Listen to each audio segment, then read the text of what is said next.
سلمان نے قریب آ کر اس کے ہونٹوں پر ہلکا سا بوسہ دیا اور بولا، کچھ رشتے ایسے ہوتے ہیں جنہیں لفظوں کی ضرورت نہیں ہوتی۔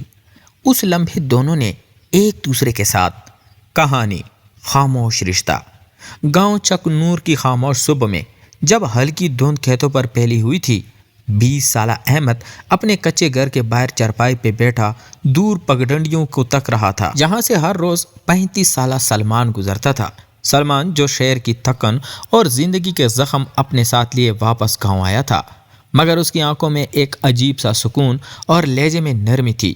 احمد نے پہلی بار اسے مسجد کے صحن میں دیکھا تھا جب وہ وضو کر رہا تھا، اور اس کے ہاتھوں کی سادگی اور چہرے کی سنجیدگی نے احمد کے دل میں ایک انجان سا احساس جگا دیا تھا۔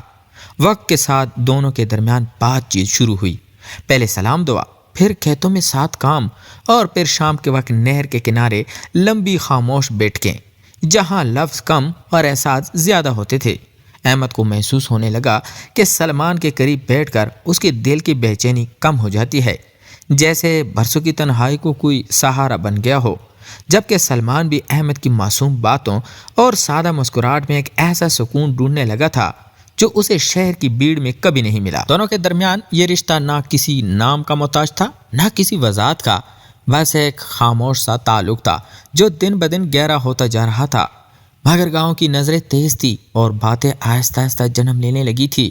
احمد کو پہلی بار ڈر اس دن محسوس ہوا جب اس نے سلمان کو کچھ لوگوں کی تلخ باتیں سننے کو دیکھا، اور اس کی آنکھوں میں وہی پرانا درد واپس آ گیا۔ اس رات احمد دیر تک جاگتا رہا، اسے لگا جیسے اگر اس نے کچھ نہ کہا تو یہ خاموش رشتہ کہیں ٹوٹ نہ جائے، اور اسی بے چینی میں اس نے دل ہی دل میں فیصلہ کر لیا کہ وہ سلمان کو کھونے نہیں دے گا، چاہے اسے پورے گاؤں کے سامنے ہی کیوں نہ کھڑا ہونا پڑے۔ اور یہی فیصلہ ان دونوں کی زندگی کو ایسے موڑ پر لے جانے والا تھا جہاں سے واپسی ممکن نہیں ہوگی۔ اسی رات کے بعد اگلی صبح چک نور کی فضا میں ایک عجیب سا تناؤ پھیل چکا تھا، کیونکہ گاؤں کے چند لوگوں کی نظریں اب کھل کر احمد اور سلمان کا پیچھا کرنے لگی تھی۔ احمد حسب معمول نہر کے کنارے سلمان کا انتظار کر رہا تھا، مگر آج اس کے دل کی دھڑکن معمول سے زیادہ تیز تھی۔ جب سلمان آیا تو اس کے چہرے پر وہی سکون تھا، مگر آنکھوں میں ہلکی سی تکن اور کسی اندرونی کشمکش کی جھلک صاف نظر آ رہی تھی۔ دونوں کچھ دیر خاموش بیٹھے رہے، جیسے الفاظ ساتھ چھوڑ گئے ہوں۔ پھر احمد نے ہمت کر کے آہستہ سے کہا کہ لوگ باتیں کر رہے ہیں۔ سلمان نے ہلکی سی مسکراہٹ کے ساتھ زمین کی طرف دیکھا اور بولا، لوگوں کا کام ہی باتیں کرنا ہے، ہمیں اپنے دل کا حال معلوم کرنا چاہیے۔ مگر اس جواب کے باوجود اس کی آواز میں ایک ایسا درد چھپا تھا جو احمد سے چھپ نہ سکا۔ اسی لمحے احمد نے پہلی بار اپنے اندر ایک عجیب سی مضبوطی محسوس کی، جیسے وہ اب ڈرنے والا نہیں۔ اس نے سلمان کی طرف دیکھ کر کہا کہ میں آپ کے ساتھ ہوں، چاہے کچھ بھی ہو جائے۔ یہ جملہ سنتی سلمان کی آنکھوں میں نمی سی تیر گئی، مگر اس نے فوراً نظریں چرا لی۔ گاؤں میں اس دن افواہیں اور بھی تیز ہو گئیں، کچھ لوگ کھلے عام طنز کرنے لگے اور کچھ نے احمد کو تنہا کرنے کی کوشش کی۔ شام کو جب احمد گھر لوٹا تو اسے اپنے دروازے پر چند لوگوں کی سرگوشیاں سنائی دی جن میں ان کا نام لیا جا رہا تھا۔ اس کے دل میں ایک لمحے کو خوف ضرور آیا، مگر پھر اسے سلمان کا چہرہ یاد آیا اور اس نے دروازہ مضبوطی سے بند کر لیا۔ رات کو وہ سو نہ سکا، اسے لگ رہا تھا جیسے کوئی طوفان قریب آ رہا ہو۔ اگلے دن گاؤں کے بزرگ نے احمد کو بلایا اور سخت لہجے میں اسے خبردار کیا کہ وہ سلمان سے دور رہے۔ احمد کے لیے یہ لمحہ سب سے مشکل تھا، کیونکہ ایک طرف گاؤں کی روایتیں تھیں اور دوسری طرف وہ خاموش رشتہ جو اب اس کی سانسوں کا حصہ بن چکا تھا۔ اس نے نظریں جھکا کر اس سب کی باتیں سنی، مگر دل میں ایک فیصلہ پہلے ہی کر چکا تھا۔ جب وہ وہاں سے نکلا تو سیدھا سلمان کے پاس گیا جو اکیلا کھیت میں کام کر رہا تھا۔ احمد نے بغیر کچھ کہے اس کے ہاتھ سے اوزار لے لیا اور اس کے ساتھ کھڑا ہو گیا۔ سلمان نے حیرت سے اس کی طرف دیکھا تو احمد نے دھیرے سے کہا، میں کہیں نہیں جا رہا۔ اس لمحے دونوں کے درمیان خاموشی میں ایک ایسا عہد بن گیا جو لفظوں سے کہیں زیادہ مضبوط تھا، مگر وہ نہیں جانتے تھے کہ گاؤں کے چند لوگ اب صرف باتوں پر نہیں رکیں گے، بلکہ کچھ ایسا کرنے کا ارادہ کر چکے ہیں جو ان دونوں کی زندگی کو ہمیشہ کے لیے بدل دے گا۔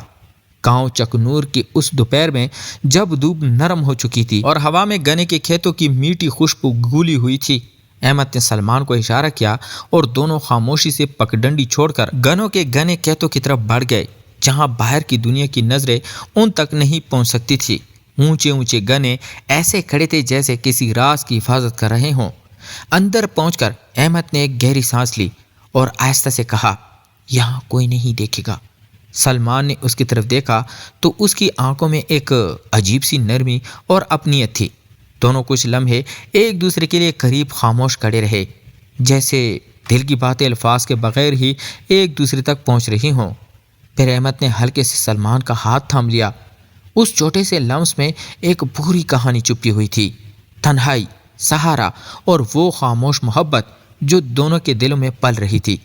سلمان نے ہاتھ نہیں چھڑوایا بلکہ اور مضبوطی سے تھام لیا، جیسے وہ اس لمحے کو ہمیشہ کے لیے روک لینا چاہتے ہوں۔ ہوا میں گنے کے پتوں کی سرسراہٹ ایک عجیب سا ساز بنا رہی تھی اور اس کے درمیان احمد نے دھیرے سے کہا، آپ کے ساتھ ہوں تو لگتا ہے سب ٹھیک ہو جائے گا۔ سلمان نے قریب آ کر اس کے ماتھے کو ہلکے سے چھوا اور بولا، کچھ رشتے ایسے ہوتے ہیں جنہیں لفظوں کی ضرورت نہیں ہوتی۔ اس لمحے دونوں نے ایک دوسرے کے ساتھ وہ سکون محسوس کیا جو شاید انہیں کبھی کہیں اور نہ ملا تھا، مگر اسی سکون کے پیچھے ایک خوف بھی چھپا ہوا تھا، کیونکہ وہ جانتے تھے کہ یہ دنیا اس خاموش محبت کو آسانی سے قبول نہیں کرے گی۔ اچانک دور سے کہیں قدموں کی آواز سنائی دی اور دونوں چونک گئے۔ احمد نے گھبرا کر سلمان کے ہاتھ چھوڑ دیا، مگر سلمان نے فوراً اسے دوبارہ تھام لیا، جیسے کہہ رہا ہو کہ اب پیچھے ہٹنے کا وقت نہیں۔ گھنے کے کھیتوں کی اس خاموش پناہ میں اب ان دونوں کے درمیان ایک ایسا رشتہ مزید مضبوط ہو چکا تھا جو اب کسی آزمائش سے گزرنے والا تھا، اور باہر کھڑا وہ سایہ شاید اسی آزمائش کی پہلی دستک تھا۔ گھنے کے کھیتوں میں اس اچانک سنائی دینے والی آہٹ کے بعد دونوں کچھ لمحوں تک ساکت کھڑے رہے، جیسے وقت تھم گیا ہو۔ پھر جب خاموشی دوبارہ لوٹی تو احمد نے آہستہ سے سلمان کی طرف دیکھا اور ایک ہلکی سی مسکراہٹ کے ساتھ کہا، ہاں، شاید ہمیں ڈر سے زیادہ اپنی دل کی سننی چاہیے۔ سلمان نے گہری سانس لی اور پہلی بار بغیر کسی جھجک کے اس کے کندھے پر ہاتھ رکھ دیا۔ اس لمس میں نہ کوئی جلد بازی تھی، نہ کوئی بے چینی، بس ایک سادہ سا یقین تھا، جو رشتہ ان کے درمیان ہے وہ سچا ہے، چاہے دنیا اسے سمجھے یا نہ سمجھے۔ دونوں آہستہ آہستہ کھیتوں سے باہر نکل آئے، مگر اب ان کے قدم پہلے جیسے ہچکچاہٹ والے نہیں تھے، بلکہ ایک خاموش حوصلہ ان کے ساتھ چل رہا تھا۔ شام کے وقت جب سورج ڈھلنے لگا اور آسمان سنہری رنگ میں رنگ گیا تو احمد نے دل ہی دل میں یہ فیصلہ کر لیا کہ وہ اس تعلق کو کبھی تنہا نہیں چھوڑے گا، جبکہ سلمان نے بھی اپنی آنکھوں میں چھپی ہچکچاہٹ کو کہیں پیچھے چھوڑ دیا۔ اس دن کوئی بڑا وعدہ نہیں ہوا، کوئی قسم نہیں کھائی گئی، مگر دونوں کے دلوں میں ایک ایسا یقین جنم لے چکا تھا جو ہر آزمائش سے بڑا تھا، اور شاید یہی خاموش یقین ان کی سب سے بڑی طاقت بننے والا تھا، کیونکہ کبھی کبھی محبت شور نہیں کرتی، بس دل کے اندر ایک روشنی بن کر ہمیشہ کے لیے جل جاتی ہے۔ تو پیارے دوستو، اگر آپ کو یہ جذباتی کہانی پسند آئی ہو تو ویڈیو کو لائک کریں، چینل کو سبسکرائب کریں اور بیل آئیکن ضرور دبائیں تاکہ اگلی قسط آپ تک سب سے پہلے پہنچے۔ اپنی رائے کمنٹ میں ضرور بتائیں کہ آپ کو احمد اور سلمان کی یہ خاموش محبت کیسی لگی۔ تو ملتے ہیں ایک اور انٹرسٹنگ سٹوری کے ساتھ، تب تک اپنا ڈھیر سارا خیال رکھیے گا۔ خدا حافظ۔